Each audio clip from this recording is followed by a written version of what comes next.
Chairman, Your Excellencies, members of the press, distinguished guests, ladies and gentlemen. Ambassadors and High Commissioners accredited to United Kingdom and Ireland.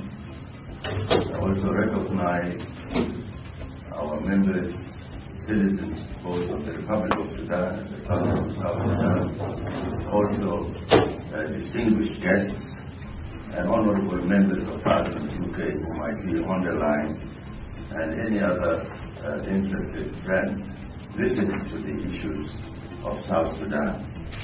I am also very much delighted to see among us here two people very important in as far as the Old Sudan is concerned.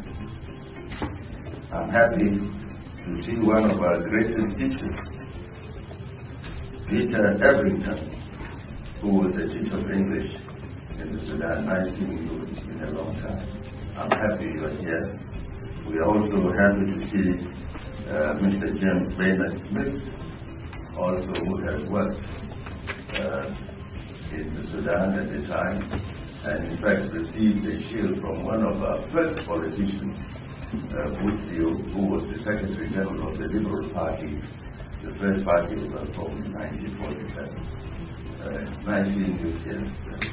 We are delighted that you haven't forgotten your son. South Sudan, as you know, is a new country, the youngest country on the planet Earth, and that is 12 years old today.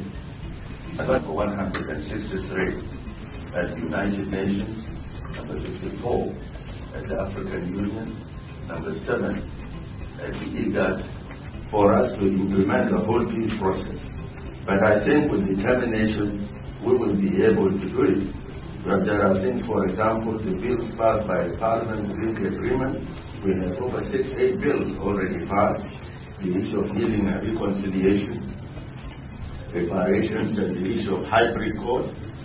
This process is going on. The government aims, because to hold a free and fair elections, you need to have an election commission, you need to have a new permanent constitution, you need to have sort of a reconciliation forum where people can begin to forgive one another. And all these things now, we are implementing them within the context of the roadmap.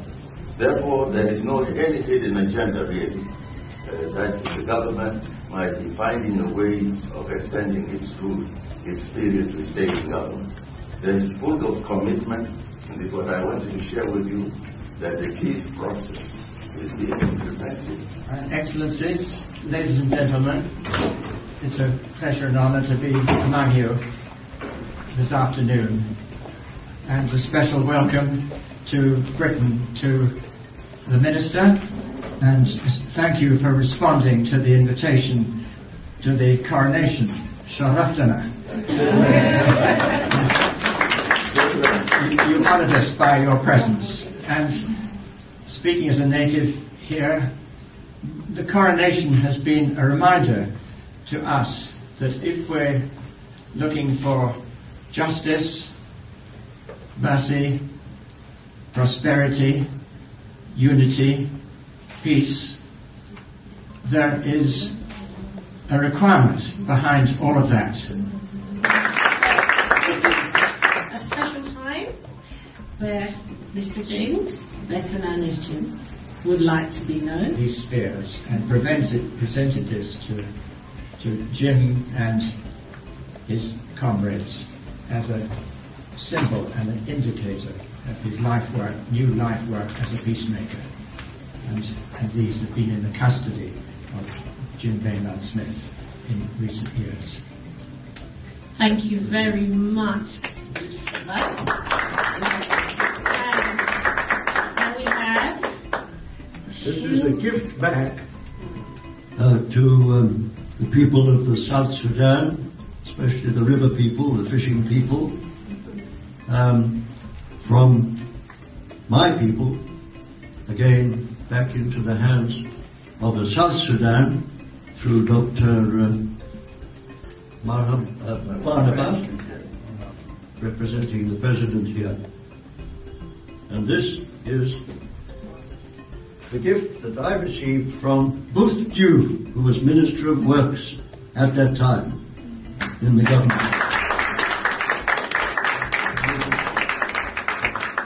A wholehearted gift back for all that we have learned, we British, in this amazing country over the years.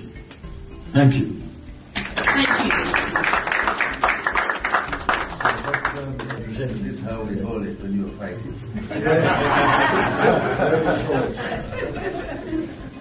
That's it. Thank you very much. Thank you. This is great. Yeah,